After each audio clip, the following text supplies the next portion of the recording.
lie. For ritualistic purposes. That is what you must get your mind around. We are meant to know that this word subjects is there.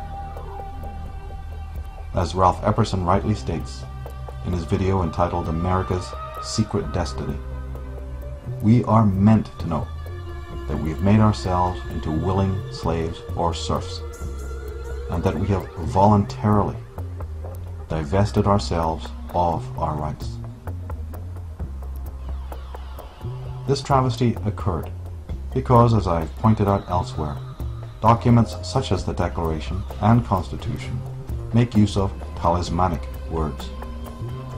These documents are talismanic documents, designed to enthrall us so that we voluntarily offer ourselves as subjects of the Crown. This is precisely what Americans have been duped into doing. We've not been forced into slavery, but wooed into it. We've accepted salt for sugar, merely because they look alike. Is it any wonder that cuisine tastes rotten? Moreover, the so-called mistake did not happen because old Uncle Tommy lost his concentration while peering out the window at some passing bit of skirt. No, he wrote one word in, purposely erased it, and then deliberately overwrote it with the new deceptive word. It was an exercise in ritualistic duplicity. But we may ask, why did he do such a bizarre thing? Why go to this kind of trouble? Well, it's the same kind of trouble that his masters and predecessors have gone to throughout the ages. In this one incident, we get to see the whole game, because we're meant to see the man and the straw man behind it. We're meant to see and know what's going on in the world, the wars, conquests, rivalries, famines, upheavals, outbreaks of disease, ecocide, mass paranoia, and so on. We are meant to see it, and then we're meant to edit out the parts we don't care to see that cause us pain or which threaten our overall ideas about reality. Legally speaking and ritually speaking, the controllers play games with our minds. They know that we're under their control. They want us to know it too. And they also know when to conceal their power and tone down their machinations.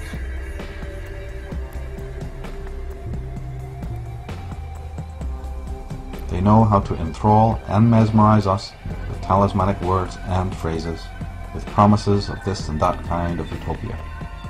They know how to dazzle and beguile us, and how to keep us exactly where they want us in their great hierarchical Bastille. The two antithetical words were blended together on purpose.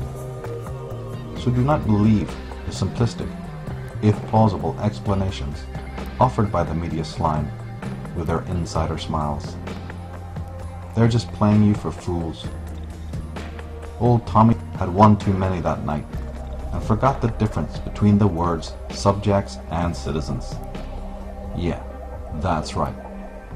Same as David Rockefeller's a great philanthropist and Barack Obama is the best president we ever had.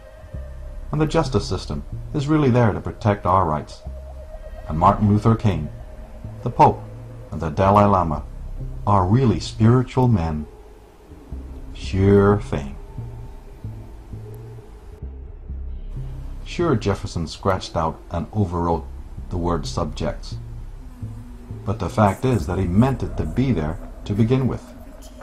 And the media now want you to know it was there to begin with as well. Hint, hint. I find it highly significant that the revelations concerning the Declaration have been broadcast by the media during the weeks after July 4th and after the so-called Dog Days, sacred to the Freemasons. As I said, it would take us too long to explore the significance of the Dog Days and the Star Sirius in this presentation, and I've dealt with the subject in greater depth in my Atlantis book, and Origins and Oracles DVD series. At this time, I can only remind the listeners that the oligarchs who drafted the Constitution and Declaration were members of the solar cult. More specifically, they were atnists. Every major political or social event they have planned corresponds with significant astrological and astronomical occurrences. Fortunately, in the present age of awakening, these facts have begun at last to come into the public attention.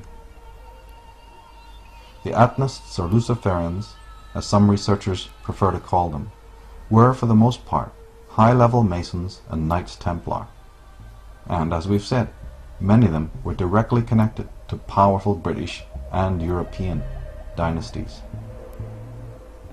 And it's no different today. Go and read our article entitled Weapons of Mass Destruction Found, and you'll see quotations from leading figures in the American political arena showing how they defer and toady to the British royals, doing whatever they may to acquire their disgusting favour and preposterous awards. In my Constitution Con article, I went on to show that many royal lieutenants belong to shadowy Jewish cabals, although we must emphasize that in our opinion, the conspiracy of which we speak, and which we personally expose throughout our works, is not a purely Jewish one, at least not in the accepted sense. This is because the word Jew has been put before us fraudulently. It does not refer to a religious sect as we've been led to believe. Rather, it refers to the Judites, or Gaionim, the princes of light, who manipulate the events we see on the world stage. They also create and maintenance the various faux rivalries that occur between Jews, Muslims and Christians, Protestants and Catholics, Democrats and Republicans, and so on.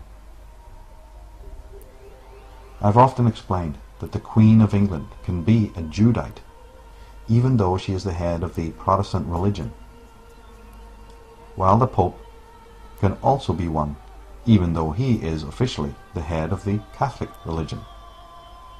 This is because they know what the masses of mankind are never meant to know. They know what the words, terms, and titles actually mean. We only know what we think they mean. And we can be sure that there is little to no connection between the two levels of understanding. Well, my dear subjects of the Crown, that's it for me for now. Again, I invite you to read through my Constitution Con article and to share it with your friends.